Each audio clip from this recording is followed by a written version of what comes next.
Hello, Shane McCusker here, Intelligence Software. Welcome to today's webinar. Today I am delighted to be joined by Greg and Chris Savage, two institutions within the recruitment industry, traveling the world, sharing their vast knowledge about the recruitment industry.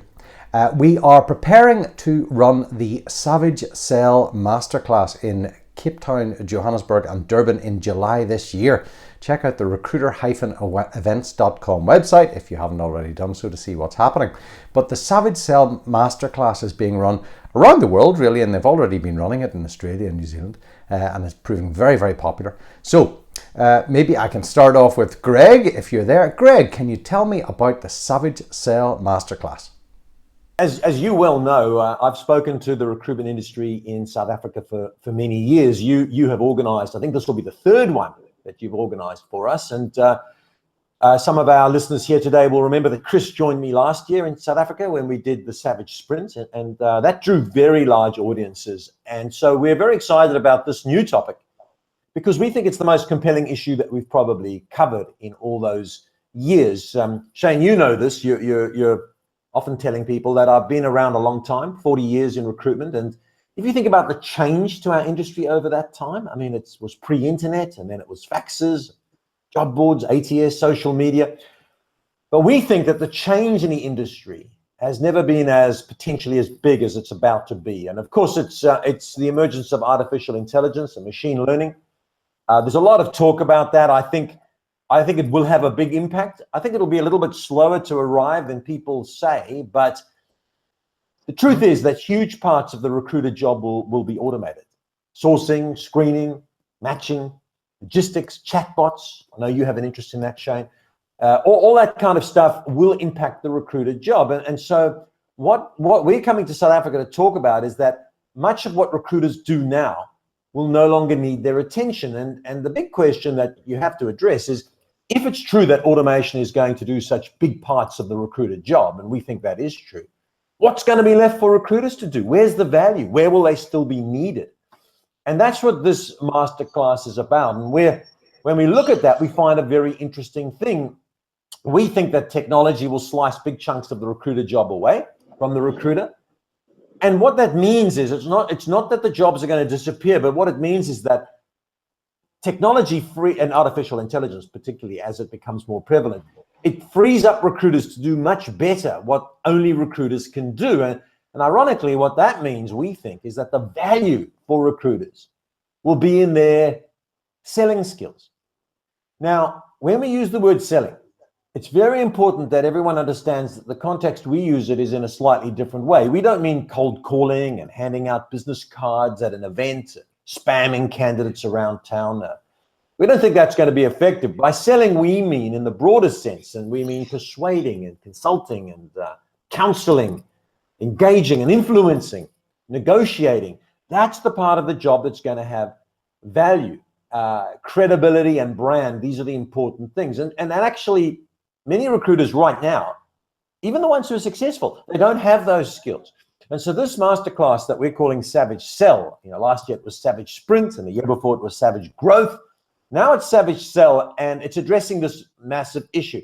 Artificial intelligence won't kill off recruitment, but many recruiters will fail if they don't have the skills that have value. As I said, those influencing skills. Now we're doing this masterclass starting next week, actually, or starting very soon. We're doing it now across Australia and New Zealand. We've got 1,500 recruiters enrolled in that series, and we think it's perfect for South African audiences too. So Shane, that's what it's about, and that's what we're tackling. That's super, Greg. Chris, maybe I can turn to you now. Perhaps you can give me a sense of what attendees at Savage Sell can expect and how the event's going to be structured. Anybody who was at Savage Sprint last year will recall that it was an action-packed 4.5 hours, and that's exactly what we're doing again, a 4.5-hour masterclass with Greg and I sharing, delivering the content. Now, this is completely new content. We've done a lot of work over the last 9 months to not only bring the best of our experience to play around selling, but also to trawl the world of recruitment and other selling environments to bring the very best techniques to the Savage Sell Masterclass. We have structured the Masterclass around what we call the 5 C's of sophisticated selling. These are the 5 pillars of selling for the future fit recruiter. Now, the 5 C's are around credibility, candidates, communication, clients, and courage. Underneath each of those pillars, there's all sorts of different content. Once again, I'll be focusing more on the macro type content. I'll be looking at a range of bigger picture issues that are critical to selling and for a recruiter and a recruitment company to position themselves and differentiate themselves in the right way. Greg is bringing an enormous amount of new content, really bedrocked in the craft of recruitment, around how to sell candidate rules and selling target salaries and the sales visit, selling exclusivity, etc. Once again, all participants will receive a very detailed handbook.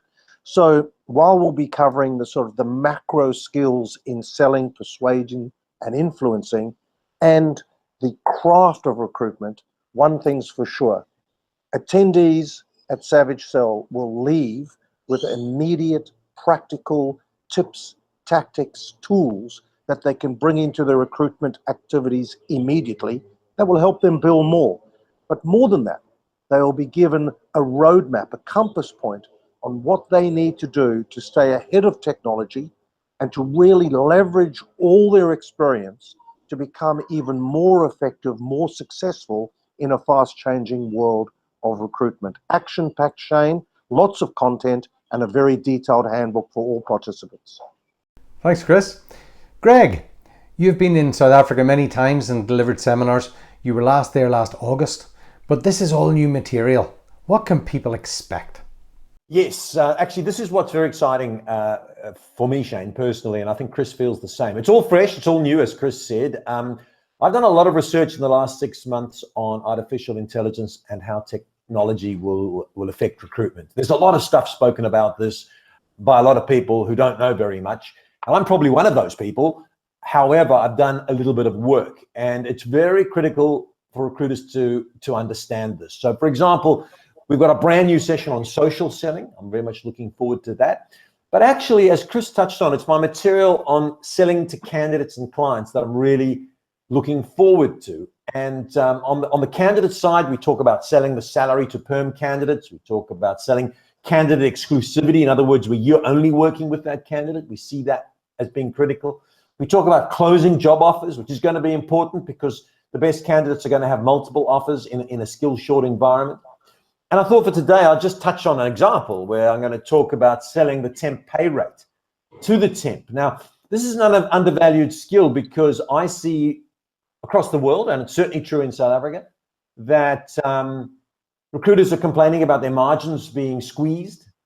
And some of that's market driven, but some of it's about people not being able to negotiate the charge rate to clients, of course, which we all talk about, but also the pay rate to temps. Now, you've got to pay the temp fairly. You've got to pay them what they're worth, but you need to understand some of the psychology when you're negotiating a temp rate. I think a lot of temp recruiters think that the only thing that's important to the temp is the rate, the dollar rate or the rand rate that they're getting paid. Of course, it's critical, but there's emotion involved. You see, when you quote a rate to a temp or a contractor, they look at that rate as a measure of how you value them. And there's a question of pride. So if, for example, you've got, let's just make it simple. You've got a bookkeeper who's used to be being paid, I'm just going to make up these rates because I don't know what they are, 100 Rand an hour. And you want to suggest to that person that they should work at 80 Rand an hour for a particular job. The thing they're going to be thinking about is not only the rate, which is important, the rate's critical from a rand point of view, but it's also the emotion. Why are you suggesting I should be paid less? And the key there is to get the person focusing on the fact that the rate is for the job, not for the person. So, for example, I might be a nuclear physicist, but if I'm doing a coffee making job, I get the coffee making rate, not the nuclear physicist rate. And so it's very important to explain to the temp hey, look, I know you're worth 100 Rand an hour for a bookkeeping job. That's absolutely what you're worth. But what we've got this week is just a reception job, which you've said you'd also do, and that's paying $80 an hour, 80 Rand an hour.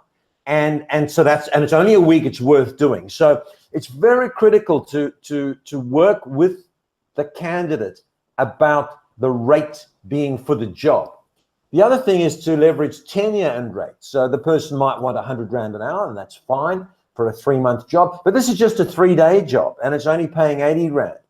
And it's better than staying at home watching daytime television. You may not say that to the temp, but that's the reality. So therefore, the length of the job could affect the rate. So could the opportunity. The candidate really wants to get into the finance industry. Well, here's a job in the finance industry. It's only paying 80 Rand an hour, but it gives you that experience that gets you the foot in the door. So it's important to sell the opportunity, not only the dollar. And these are critical because across all your many, many temporaries, if you can keep the pay rate appropriate for the job, you will improve your margin. And if you improve your margin by even 50 cents or a Rand an hour, it's going to play out over the year into a lot of money. On the client side, Chris mentioned the sales meeting. He and I are doing a full 40 minutes on how to conduct a sales meeting. It's a critical skill that most recruiters lack. We're not going to cover it here today. That needs to be done in real life. But today I might just talk a little bit about negotiating fees. We've got a chunky section on that. We talk about negotiating permanent fees. We talk about temp rates. We talk about negotiating temporary to permanent fees, which is a farce, and recruiters give money away. And we also talk about negotiating when the client wants to go for a flat fee on a contract. But today I just want to say 2 tips about negotiating fees. First of all, you cannot negotiate a fee if all you talk about is the dollars or the rands in this case, or the percentage. I mean, if you're charging 16% and your competitor's charging 12, that's a very short argument, right? Because what can you say? 16 is more than 12. The secret is to get the conversation off fees and onto value. The negotiation is about selling your differentiators. What have you got? What do you give that offers your clients something special and different? If you do decide to compromise your fee, there's a golden rule. Never reduce your fee without extracting a concession from the client in return. That is critical. So let's say you're charging the client 16 and the client pushes back and you say, okay, 12. You've just told your client you don't value your service. So if the client pushes you and there's a good reason why you want to negotiate, that reason might be secretly you've got no other job orders, or it might be you really want to get into that client. That's okay, but you need to get a concession from the client, and that might be, well, they're going to give you that job exclusively, or they're going to give you 3 jobs, multiple orders, or you're going to waive your guarantee period, or they're going to pay you in 5 days, not in 30 days. Whatever it is, you need to get a concession from your client, because that keeps the relationship equal, and that allows you to go forward from a position of strength. Yes, you've compromised your fee, but the client has compromised too, and so we march forward together from an equal partnership point of view. So that's just a flavor, Shane, of the newness of all the content that we're presenting, and we're really looking forward to it. Thanks, Greg. Chris, can you give me a flavour of your content for the masterclass and let me know how you think it's going to help recruiters? My content is very, very important in the context of the Future Fit Recruiter. And, one of the things we said at Savage Sprint was what got you here won't get you there.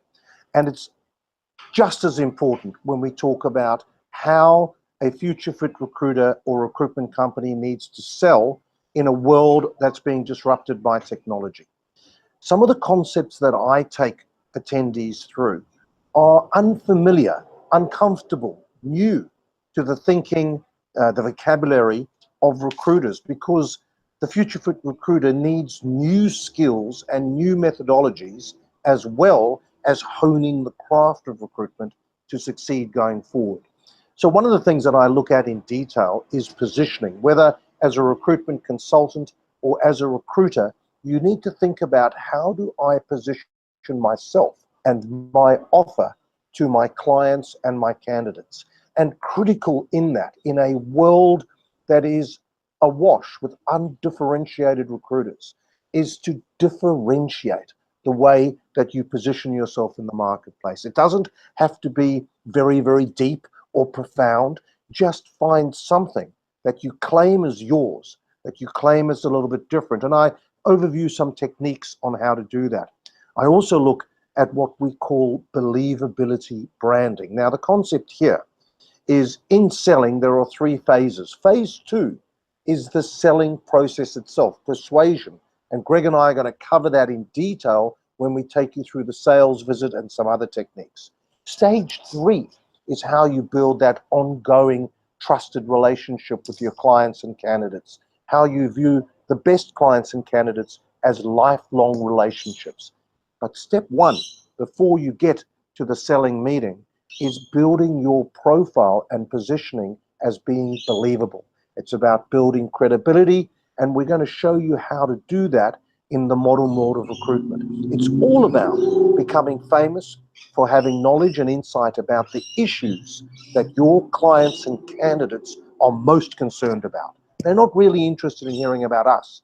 They're interested in hearing about what value can we add to the things that are keeping them awake at night.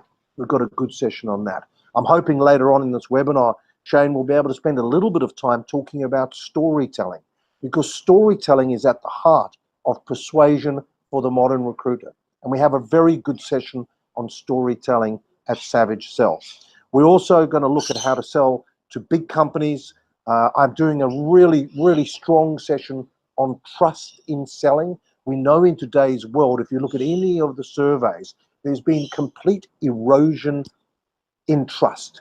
We no longer trust our governments, our institutions, our media, our CEOs, and our business associates. There has been in the world of fake news, trust has been eroded.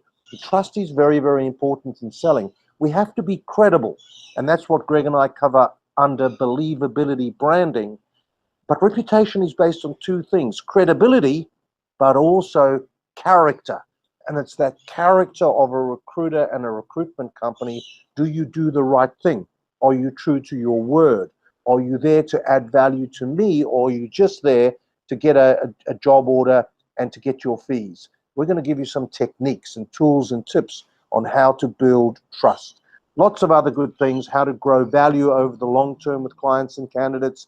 And my final session on the day, one I'm very passionate about, is what we've called courage, but really it's about resilience in selling.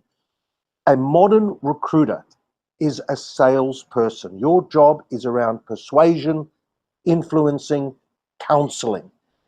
It's not an easy world. It's an exhilarating world, but it's not an easy world. And we're going to give you some very practical tools and tips on how to keep resilient in the world of selling. The best salespeople in the world make sure that they're taking care of themselves and keeping themselves fit to keep selling day in, day out. We need to love the word no. And you know, one of those tips about being resilient is that in selling, no never means no. It means not now or not yet. So that's one of the techniques. The more no's you get, the closer you are to a yes. And that's what resilient salespeople do.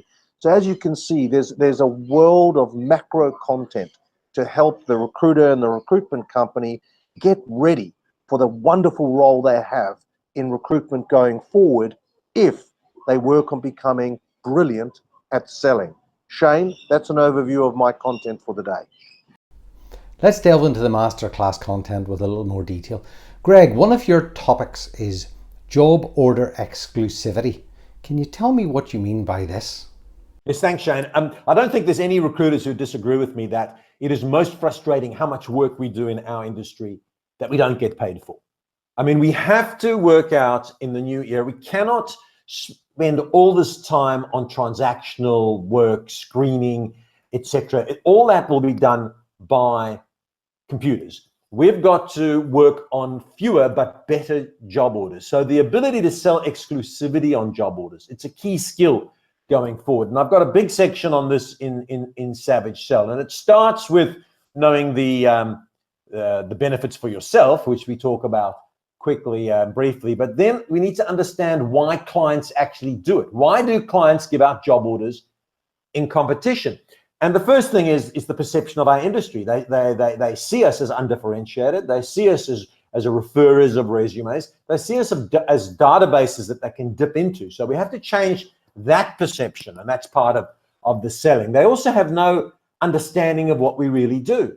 They don't understand that we go out and source candidates, that we screen, that we interview, that we influence. And so we need to explain the value. They also have a simplistic view of the service that we offer. They think that we'll provide them a better service if we're competing, which is actually totally the opposite of what really happens. I mean, every recruiter listening to this knows that if they're competing on a job with 4 agencies, they might have a go and fling a few resumes at the client, but they're not going to put deep thought and work into that job order. The work will go into the job orders they have exclusively. And so it's critical that we communicate that to clients. We also need to explain to clients the cost of using multiple recruiters. They think they're going to get a cheaper service, but they actually spend most of the time doing the jobs themselves. And what really clients should do is give the one recruiter the job and make that recruiter work hard. And we'd be happy to do that. So that's why they do it. And then we've got to work out why it's in the client's interests to give us the job exclusively. And there are many, many reasons, and you've got to be very articulate, which I will explain in detail on the day. But the summary is a client will get a better commitment from us. The responsibility for doing the work falls to us. As I said before, if a client gives the job to 6 recruiters or say 4 recruiters, they're not really giving commitment to any recruiter. But what the client doesn't realize that we must communicate is that no recruiter will give commitment back to them. You will get a better service if you give the job to a recruiter exclusively. If you give a job to 4 recruiters, what you're actually asking those recruiters to do is to compete on speed, not quality. And your confidentiality and your brand is damaged. So there's many, many reasons, and I'll go into a lot more detail. And we have to be so skilled to communicate to clients why, by giving an order in competition, they're doing themselves harm. So this is just a glimpse, Shane, of what we're going to talk about on the day. We actually give participants a full framework on how to sell exclusivity. And our belief is that if they work on fewer but better orders, they will not only double their fees, they will halve their stress. And as a side benefit, ironically, candidates will get better service because recruiters will have time to look after their candidates. A lot of good reasons, and we'll cover them on the day, Shane. Thanks, Greg. Chris, one of your topics is the power of storytelling. Can you tell us what you mean by this and how this is going to help recruiters? Thank you, Shane. It's a topic I really love. In my world of advertising, marketing, and digital, there has been a massive shift in the last few years, as everyone knows. With the advent of social media, the whole game has changed. In the olden days of 7 years ago, if you wanted to persuade someone, you would push a message to them through advertising. But now, with the advent of social media, it's all about engagement. We have to engage with our target audience in a meaningful and sophisticated way. And that connection comes through telling stories that create emotion. 90% of how human beings make decisions is based on an emotional connection with what they're being told. And stories create emotion. So for the future fit recruiter, the ability to tell compelling stories that highlight the benefits of working for a company or that highlight the benefits of a candidate are absolutely critical. And by storytelling, we're not talking about complicated big stories. We're talking about little examples that you can use in the way you talk to clients and the way you talk to candidates that create pictures in their mind that help illustrate some more context and flavor around what a company will bring to a candidate and what a candidate will bring to a client. So candidates want to know about what is a company like to work at, what's their career prospects at that company, how will they fit in to that organization, what's that company's future in their industry, will they be happy working there? And a good recruiter will find stories asking the client, asking previous candidates that they might have placed there, asking other people in the client organization, what's it like working here? Give me some examples of your culture. Give me some examples of your training. Give me some examples of recruits who have come in and who have thrived in your environment. And at the same time, clients want to know, why do you want to join me? What are you going to bring that's going to add value to my organization? Why are you right for this role? What have you done in the past that really illustrates, beyond what a resume can illustrate, the energy and the momentum that you're going to bring to my role? But storytelling is also important for the recruiter to use in persuading clients to see out of brief candidates. So let's say a client has given you a brief and there's a 90,000 Rand role, but your candidate is more expensive than that. They're going to cost 120,000 a year. This is where we can use the power of storytelling by telling our client how a similar corporate organization with a similar challenge had taken a punt and engaged a candidate at a higher salary level. But because of that edge that that candidate brought, their experience, their confidence, their skills, they were able to add considerably more value and would be the right candidate for the client to consider. So it's important to use storytelling not only in helping candidates put their best foot forward with clients, not only helping clients to really tell a powerful story about their employer value proposition, but also in a recruiter's armory to persuade clients and candidates to do what we feel is best for them.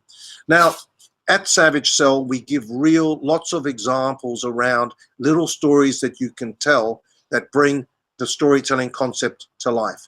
What I'm going to do now is just give you a tool that you can use. And I want, please, listeners, stay with me, because it might sound a little bit unusual, but it's actually a great example of how to use a structure to tell stories in recruitment.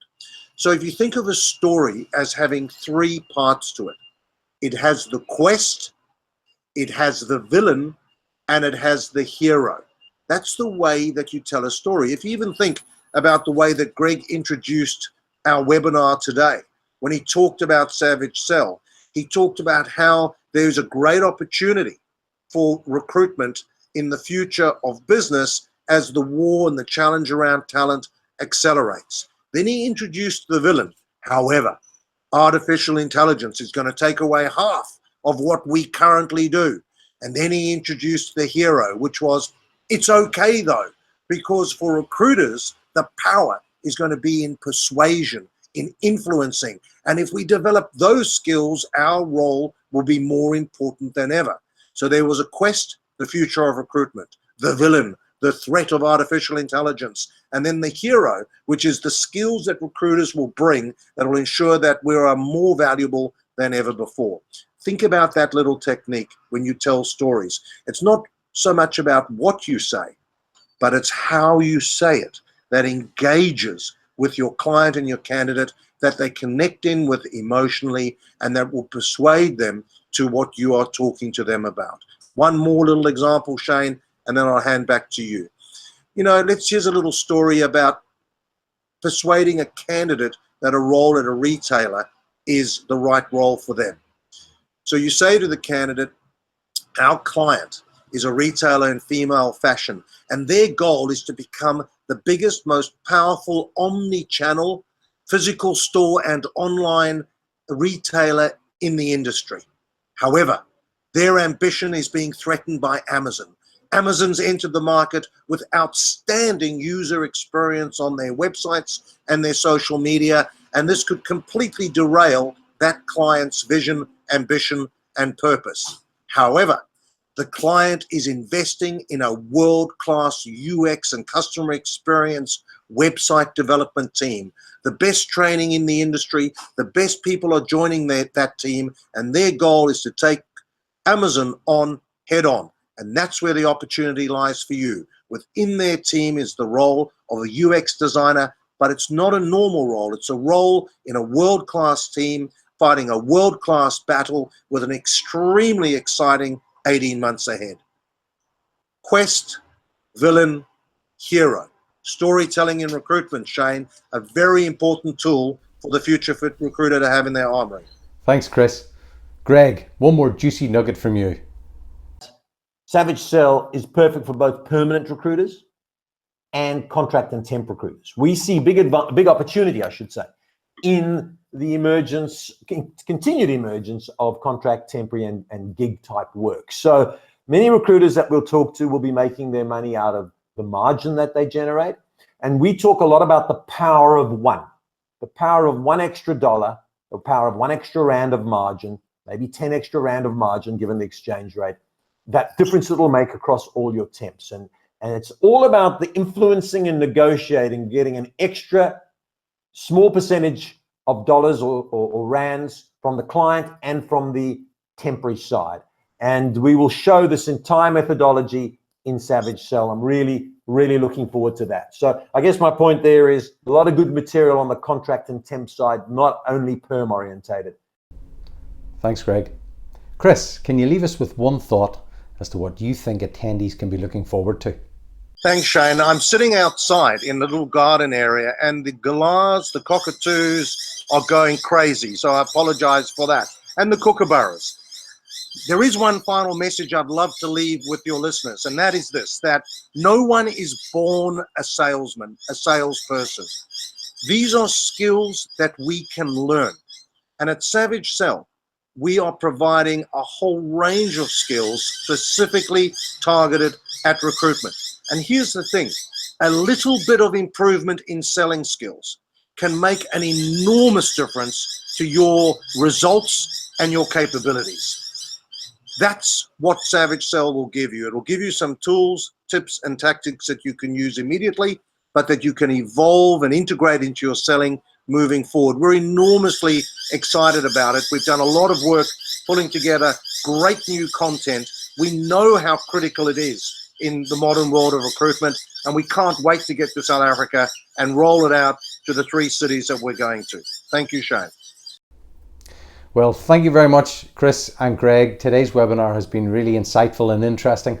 For anybody who is in Johannesburg, Cape Town or Durban in July this year, please check out our website, recruiter-events.com. You can get tickets to the event there. You can see more detail about the exact content. It's a fantastic event. I've worked with Greg and Chris before on a number of occasions and really can't recommend their Masterclass series enough. So if you'd like to attend, they're available to attend, please do so. If you can share our website and let other people know about the event, that would be absolutely fantastic too. Thank you very much for your attendance at this webinar, and I hope to see you in July.